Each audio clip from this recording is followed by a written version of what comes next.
Hey everybody, it's Brandon. In this video, I'm going to be walking you through what is the process of the check ride. Like, how do we go from start to finish? Maybe it's the day of the check ride, you're nervous, you don't know what to expect, or it's a couple days prior to. You just don't really know, like, maybe this is your first check ride, you don't really know the flow of how it's supposed to go. So, I'm going to walk you through from the examiner side of things, some kind of behind the scenes stuff.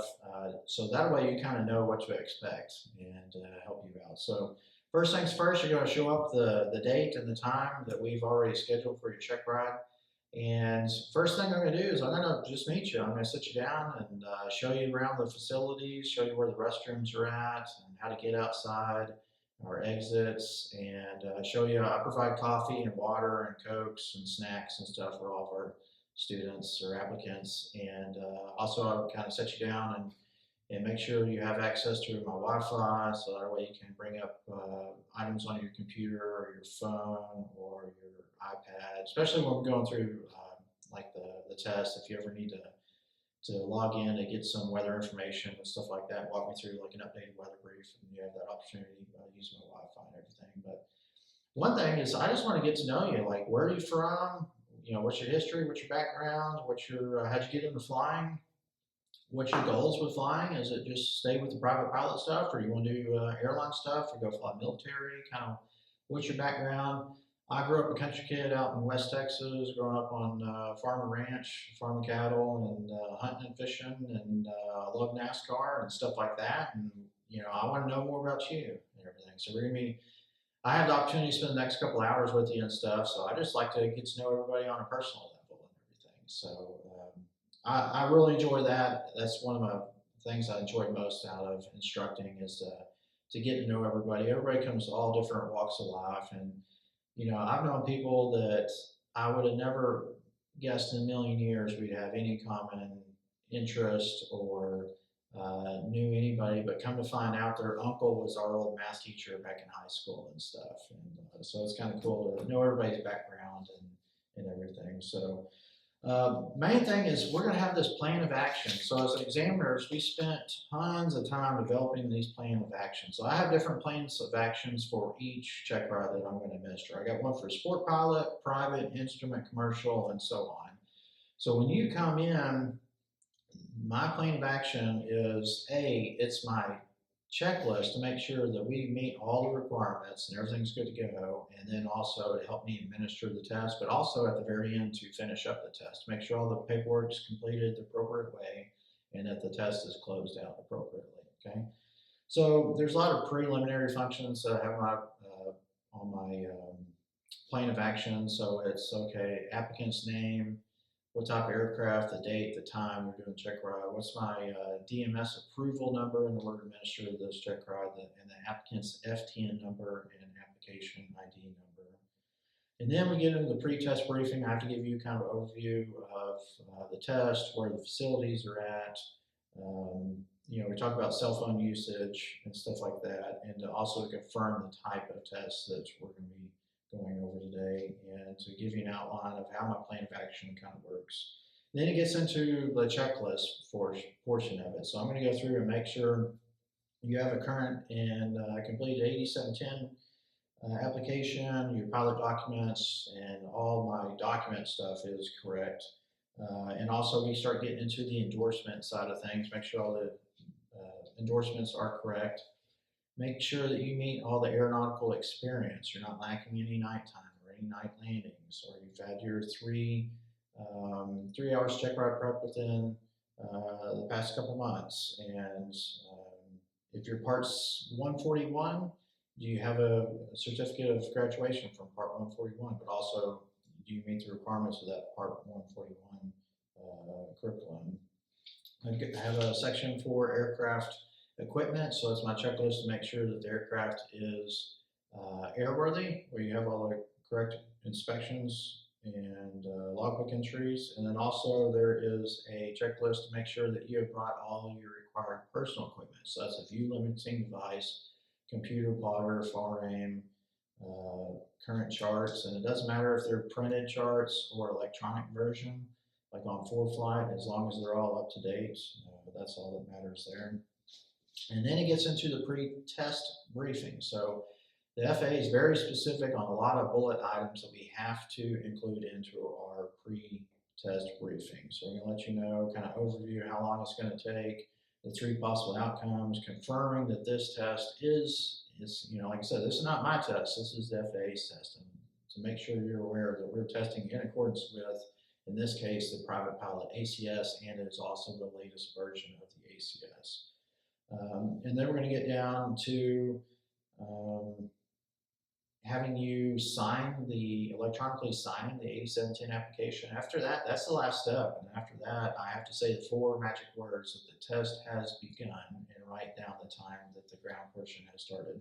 Now we're going to be using, it's all scenario-based tests. So what we're going to do is we're going to use a cross-country scenario to test all the items on the ACS. So on the website, I have a couple of different scenarios that you can choose from. One's a cross country. We're going to go to a concert at night at Oklahoma City.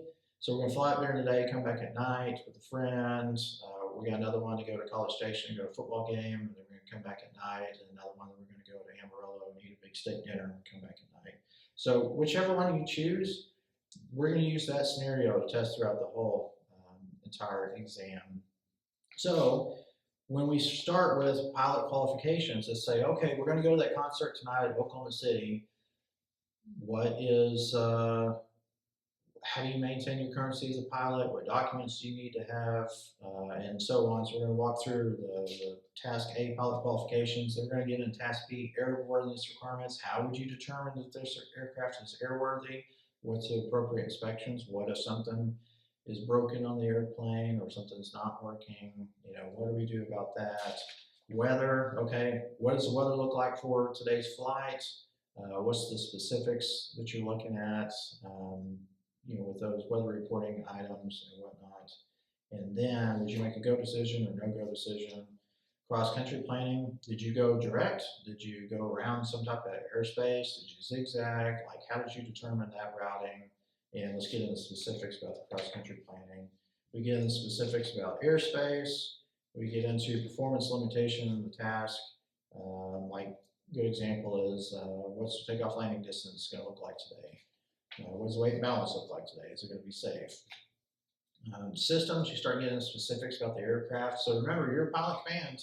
It's up to you to determine that you are very knowledgeable in the systems and the components of that aircraft. So we're going to be going over that, and then also over the human functions or human factors task element of that. And after that, the ground evaluation is pretty much over with, and then we're going to go get ready for the flight portion. So before the flight portion starts, we're going to go over the pre-flight briefing that we're required to give you. So there's a lot of bullet points that the FAA requires me to talk to you about and advise you on, but also we're going to get into the specifics about how the flight's going to go. So that way, when you go and you get in the airplane, I expect the short field landing to be at this location on the runway, and that we're going to perform all of our maneuvers in this area away from the airport.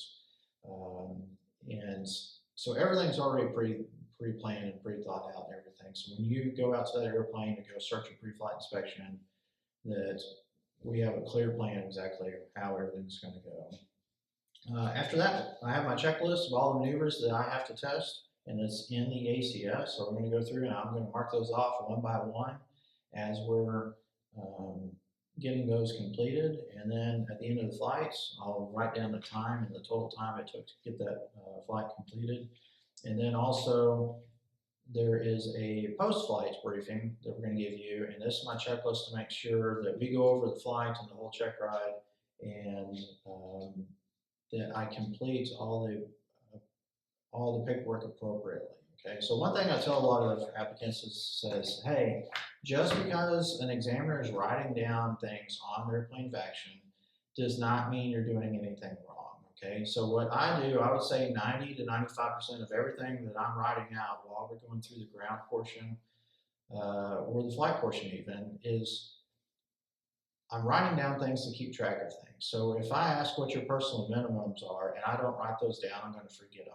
If I ask what weather resources you use and I don't write those down, I'm going to forget them. So that way at the end of the test, I can sit down and go, oh, okay, so your personal minimums were this, or your weather resources were this. Those were all really good, or you might tweak them a little bit. Here's some additional sources that maybe I personally use, that type of deal. So, like I said, don't be scared. I remember when I did my MEI, the examiner was writing down like crazy amounts of stuff. And at the end of the test, I'm like, okay, so how do I do? And he's like, man, I was writing stuff down the whole time about some really good stuff. I loved your analogies. I love this. I love that. Hey, here's one little suggestion for some reference of some material that you can use to help your students and stuff like that. So it was a really positive experience. So, but yeah, we're excited as you are to get this Checkride going and get it accomplished for you and stuff. So we hope everybody shows up prepared, ready to go, that the weather works out, and everything. That's another thing with the weather is like we can't start the test unless we're 100% certain that we can finish it. Okay, but you just never know with the weather. A lot of times it says it's going to be terrible weather and it ends up being great, and then sometimes it's great weather and it ends up being terrible. So you just never know. But so hopefully that gives you a background. Like I said, we're excited to work with you to get this thing accomplished for you. So we're excited. We're ready to get going, and hopefully you are too. And hopefully this video kind of puts you at ease and gives you an idea of like the process and talking about the plan of action that we use as examiners and whatnot. So if you have any questions, you feel free to write a comment in the video. Don't forget to like and subscribe and stuff like that. So anyway, I hope this helped you out, and we'll see you in the next video. Appreciate it, guys.